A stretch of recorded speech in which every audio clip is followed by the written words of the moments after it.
Hello दोस्तों, Monday to Friday हमने zero to hero batch में जितने टाइप्स कंप्लीट किए हैं उन्हीं से संबंधित हम क्वेश्चन प्रैक्टिस करने वाले हैं। इसीलिए आपको इस पीडीएफ को शुरू से लेकर लास्ट तक पढ़ना है और अपने दोस्तों में ज़रूर शेयर करना है।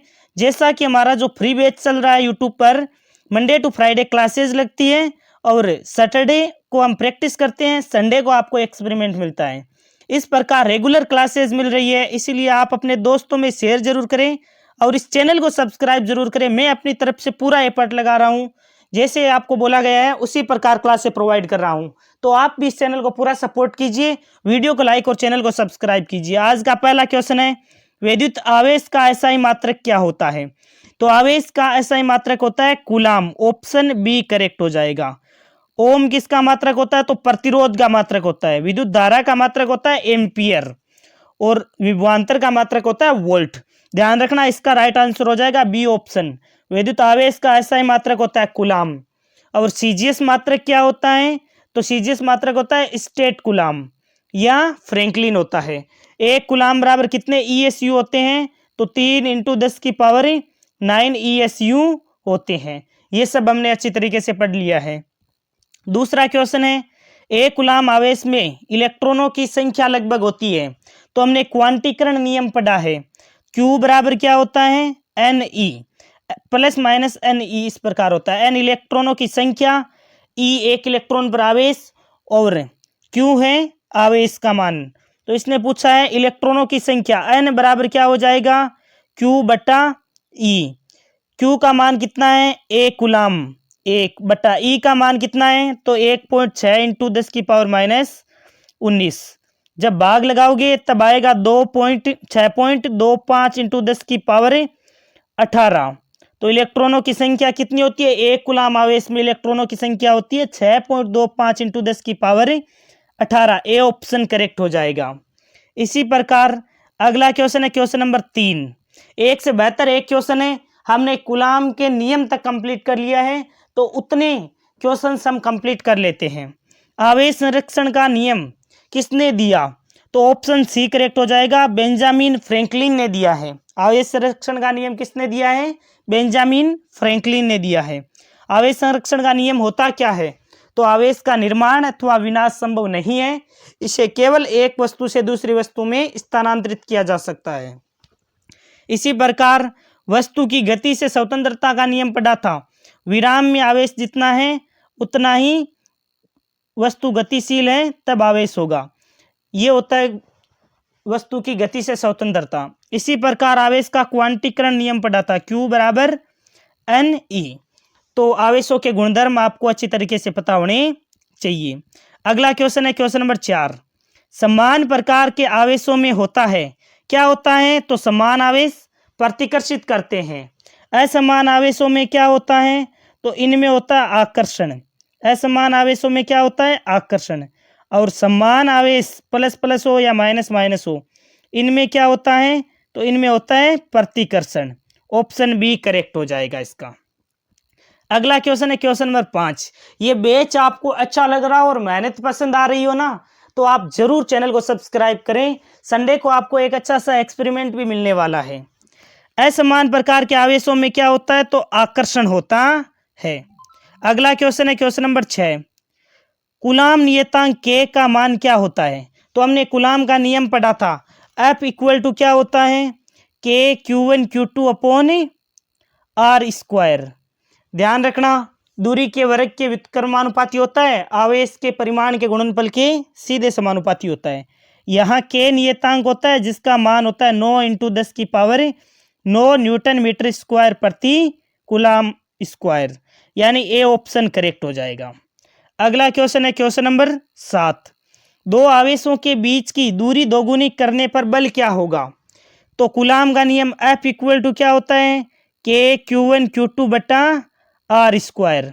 हमने K तो फिक्स है 9 × 10⁹ Q1 Q2 का मान चेंज किया नहीं है, केवल और केवल दूरी को कितना किया है? दोगुना किया है, यानी F' क्या हो जाएगा?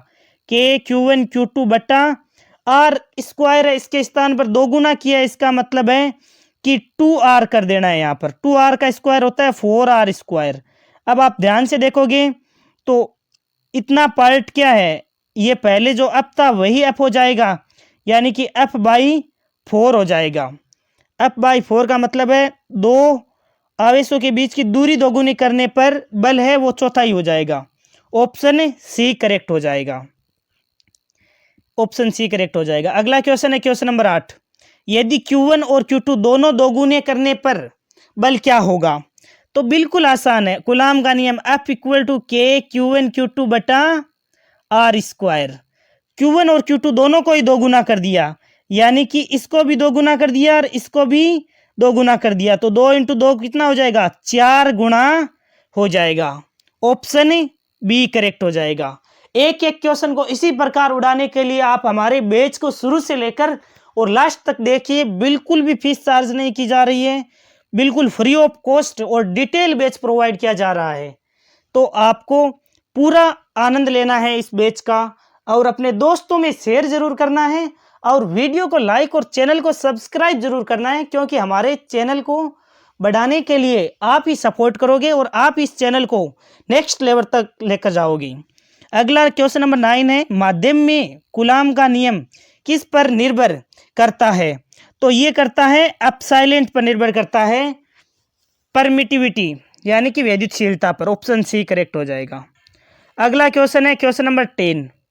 निर्वात की परमिटिविटी यानी कि निर्वात की विद्युतशीलता, इसे क्या बोलते हैं? निर्वात की विद्युतशीलता एप्सिलॉन नोड का मान कितना होता है? तो इसका मान होता है 8.85 इंटू 10 की पावर -12। अब इसका मात्रक एफ बटान तो है ही, लेकिन एक मात्रक यही दे रखा होता है, ये ज़्यादा ध्यान में रखना। के का मान ही तो होता है 1/4 पाई एप्सिलॉन नोड। हमें एप्सिलॉन नोड का मात्रक पूछा है, तो क्या हो जाएगा? के का उल्टा यानी सी स्क्वायर बटा न्यूटन मीटर स्क्वायर। ये ध्यान में रखना, सी स्क्वायर बटा न्यूटन मीटर स्क्वायर। कैसे आया? तो कूलाम के नियम से एफ बराबर के Q1 Q2 बटा आर स्क्वायर से मात्रक निकाल सकते हो, न्यूटन, ये मीटर स्क्वायर, प्रति कूलाम स्क्वायर होता है के का मात्रक। के का उल्टा कर देना, सी स्क्वायर बटा न्यूटन मीटर स्क्वायर। इसका ऑप्शन ए करेक्ट हो जाएगा, 8.85 इंटू 10 की पावर -12। अगला क्वेश्चन है क्वेश्चन नंबर 11। दो समान आवेश आर दूरी पर है, बल शून्य कब होगा? यानी आवेशों के मध्य बल शून्य कब होगा? जब आवेश शून्य होगा तब बल शून्य हो जाएगा, ठीक है ना। एफ इक्वल टू क्या होता है? के Q1 Q2 बटा आर स्क्वायर। अब आवेश का मान ही शून्य होगा तो बल शून्य ही होगा, शून्य को किसी से मल्टीप्लाई करोगे तो शून्य ही आएगा। अगला क्वेश्चन है क्वेश्चन नंबर 12। यदि दो आवेशों के बीच आकर्षण है तो वो आवेश कैसे हैं? तो आकर्षण किस में होता है? पॉजिटिव और नेगेटिव में आकर्षण होता है। ऑप्शन सी करेक्ट हो जाएगा। अगला क्वेश्चन है क्वेश्चन नंबर 13। बल का स्वभाव क्या होता है? कहने का मतलब स्केलर है, वेक्टर है, दोनों है या कोई नहीं। तो बल एक सदिश राशि होती है। बल एक कैसी होती है? वेक्टर क्वांटिटी, वेक्टर होता है यानी कि सदिश होता है, बल सदिश राशि होती है। आवेश एक कैसी राशि होती है? तो आवेश एक अदिश राशि होती है, ये भी ध्यान में रखना। आवेश एक अदिश राशि होती है, विभव भी अदिश राशि होती है, बल तो एक सदिश राशि होती है। बी ऑप्शन करेक्ट हो जाएगा। अगला क्वेश्चन है क्वेश्चन नंबर 14। कूलाम का नियम किस दूरी तक लागू होता है? तो कूलाम का नियम है वो हर दूरी पर लागू होता है। अगला क्वेश्चन है क्वेश्चन नंबर 15। यदि माध्यम का डाइलेक्ट्रिक कांस्टेंट के बढ़ता है तो बल, तो आप पढ़ोगे अप माध्यम में बल, अप निर्वात में बल बटा के होता है। जब ये के बढ़ेगा तो माध्यम में बल है वो घटेगा। ऑप्शन बी करेक्ट हो जाएगा। अगला क्वेश्चन है क्वेश्चन नंबर 16। बड़े ही सुपरफास्ट तरीके से हम रिवीजन कर रहे हैं, इससे पूरा का पूरा जो हमने मंडे टू फ्राइडे पढ़ा है वो सारा चैप्टर रिवाइज हो जाएगा और काफ़ी सारे आपको नए क्वेश्चंस मिल रहे हैं, तो वो भी आपको क्लियर हो जाएंगे। क्वेश्चन नंबर 16 है, कूलाम का नियम इनवर्स स्क्वायर लॉ है और बल दूरी के वर्ग के व्युत्क्रमानुपाती होता है, तो दोनों के दोनों सही है। ए ऑप्शन करेक्ट हो जाएगा। अगला क्वेश्चन है क्वेश्चन नंबर 17। हर टाइप्स के क्वेश्चन लिए गए हैं। समान आवेश आकर्षित करते हैं, तो नहीं, ये तो बिल्कुल गलत है। विपरीत आवेश आकर्षित करते हैं, तो ये बिल्कुल सही है। तो हमारा आंसर कौन सा हो जाएगा? ए गलत है और आर वाला सही है, ऑप्शन सी करेक्ट हो जाएगा। 17 क्वेश्चन हमने कंप्लीट कर लिए हैं। अगला देखिए 18 नंबर क्वेश्चन। 18 नंबर क्वेश्चन है 7n14 नाभिक पर कूलाम में आवेश की गणना करनी है। तो आवेश का क्वांटीकरण नियम लगाएंगे, Q बराबर एन ई। एन होता है इलेक्ट्रॉनों की संख्या। अब इलेक्ट्रॉनों की संख्या कितनी होती है? जितने प्रोटॉन होते हैं उतने ही इलेक्ट्रॉन होते हैं। तो यहाँ प्रोटॉन कितने हैं? 7। इसका मतलब 7 को एन ई कितना होता है? 1 इलेक्ट्रॉन पर आवेश, यानी 1.6 × 10⁻⁻19 से मल्टीप्लाई करते ही आपका आवेश आ जाएगा। अगला क्वेश्चन है क्वेश्चन नंबर 19। पूछा गया है 12.5 × 10⁻18 इलेक्ट्रॉनों के आवेश की गणना करनी है। आवेश होता है Q बराबर एन ई। एन कितना हो जाएगा? इतना हो जाएगा। ई होता है 1 इलेक्ट्रॉन पर आवेश, कितना होता है? 1.6 × 10⁻⁻19। तो इससे मल्टीप्लाई करते ही हमारा राइट आंसर आ जाता है। अगला क्वेश्चन है क्वेश्चन नंबर 20। प्रकृति में किसे प्रारंभिक आवेश माना जाता है? तो प्रारंभिक आवेश इलेक्ट्रॉन या प्रोटॉन का आवेश होता है, और वो कितना होता है? 1.6 × 10⁻⁻19। सबसे छोटा आवेश यही होता है, प्रोटॉन और या न्यूट्रॉन का जो आवेश है वो, सॉरी प्रोटॉन और इलेक्ट्रॉन का, न्यूट्रॉन पर आवेश नहीं होता है, वो तो उदासीन कण होता है। अगला क्वेश्चन है क्वेश्चन नंबर 21। Q1 Q2 0 से कम है तो बल की प्रकृति कैसी होगी? तो Q1 Q2 0 से कम है, इसका मतलब है कि बल आकर्षण प्रकृति का होगा। देखो बिल्कुल आसान है, जब आप प्लस का 2 और माइनस का 3 इनको मल्टीप्लाई करोगे तो संख्या कैसी आएगी? माइनस की आएगी, यानी कि 0 से कम आएगी। जब प्लस और माइनस है इसका मतलब है दोनों में कैसा होगा? आकर्षण होगा। अगला क्वेश्चन है 22। क्या कूलाम का नियम परमाणुवीय तथा नाभिकीय दूरियों के लिए भी सत्य है? तो नहीं, बहुत छोटी दूरी के लिए यह लागू नहीं होता, बाकी लगभग सभी दूरियों के लिए लागू होता है। परमाणुवीय या नाभिकीय दूरियों के लिए सत्य नहीं होता, ये स्पेशली याद रखना आपको। अगला क्वेश्चन है क्वेश्चन नंबर 23। यदि दो आवेशों के बीच दूरी आधी कर दी जाए तो बल क्या होगा? तो मैं तो इसको अब डायरेक्ट ही आना चाहिए, आपको डायरेक्ट देखते ही क्वेश्चन फोड़ना चाहिए। एफ है वो दूरी के वर्ग के व्युत्क्रमानुपाती होता है। जब दूरी को आधा करोगे यानी कि r/2 का होल स्क्वायर हो जाएगा। r/2 का होल स्क्वायर होता है r/4, तो 4 सबसे नीचे होगा, वो मल्टीप्लाई में आ जाएगा, यानी कि 4 गुना हो जाएगा। करेक्ट है, बिल्कुल एफ है वो दूरी के वर्ग के व्युत्क्रमानुपाती है।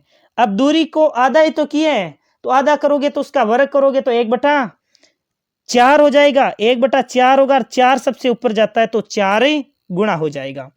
यदि आपको धीरे सोल्व करवाना हो ना सारे क्वेश्चन, तो आप मेरे को कमेंट बॉक्स में लिख देना, क्योंकि मैं चाहता हूं कि आपका रिवीजन, आपको सैटरडे और संडे को क्या होना है? रिवीजन करना है, मंडे टू फ्राइडे। इसलिए आपके रिवीजन को ही मैं सोल्व करवा रहा हूं कि पूरी के पूरे जो मंडे टू फ्राइडे जो क्लास लिए उसका क्वेश्चन के माध्यम से आपका रिवाइज हो जाए। अगला क्वेश्चन है क्वेश्चन नंबर 24। 1/4πε0 का मान होता है, तो ये तो k का मान होता है 1/4πε0। k का मान कितना होता है? 9 × 10⁹ न्यूटन मीटर स्क्वायर प्रति कूलाम स्क्वायर। अगला क्वेश्चन है 25। क्या दो आवेशों के बीच का बल अन्य आवेशों को पास लाने से बदलता है? तो दो आवेशों के मध्य लगने वाला बल तीसरे आवेश पर निर्भर नहीं करता है, यानी कि नहीं बदलता है। ये दो आवेशों के मध्य लगने वाला बल तीसरे आवेश पर निर्भर ही नहीं करता है, उपस्थित है या नहीं है। 26 नंबर क्वेश्चन। क्या गति के कारण विद्युत आवेश का मान बदलता है? तो नहीं बदलता। क्यों? क्योंकि आवेशों के गुणधर्म में पढ़ा है कि विराम में आवेश और वस्तु की गति में आवेश समान ही रहते हैं, चाहे वस्तु विराम में हो अथवा गतिशील, उस पर आवेश क्या रहते हैं? समान रहते हैं। अगला क्वेश्चन है 27। क्या स्थिर विद्युत बल एक केंद्रीय बल है? तो हाँ, बिल्कुल करेक्ट, यह एक केंद्रीय बल होता है। Question number 28। माध्यम का परावैद्युतांक बढ़ाने पर बल में क्या परिवर्तन आता है? तो F माध्यम बराबर क्या होता है? F/K। K क्या होता है? परावैद्युतांक, K या एप्सिलॉन r से भी लिखते हैं इसे। तो ये बढ़ाने पर बल है वो घटता है। अगला क्वेश्चन है 29, के बराबर 1/4πε0 है, ये किन कारकों पर निर्भर करता है? तो ये परावैद्युतांक पर निर्भर ही करता है। अगला क्वेश्चन है 31, उस पदार्थ का नाम लिखिए जिससे विद्युत का उद्भव हुआ है, यानी स्थिर विद्युत का उत्पन्न हुई है।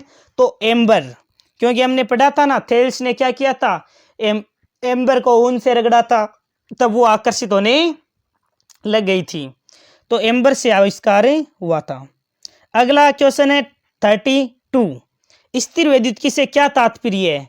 तो स्थिर आवेशों के अध्ययन को ही स्थिर विद्युत की कहते हैं। इसमें हम स्थिर आवेशों का अध्ययन करते हैं।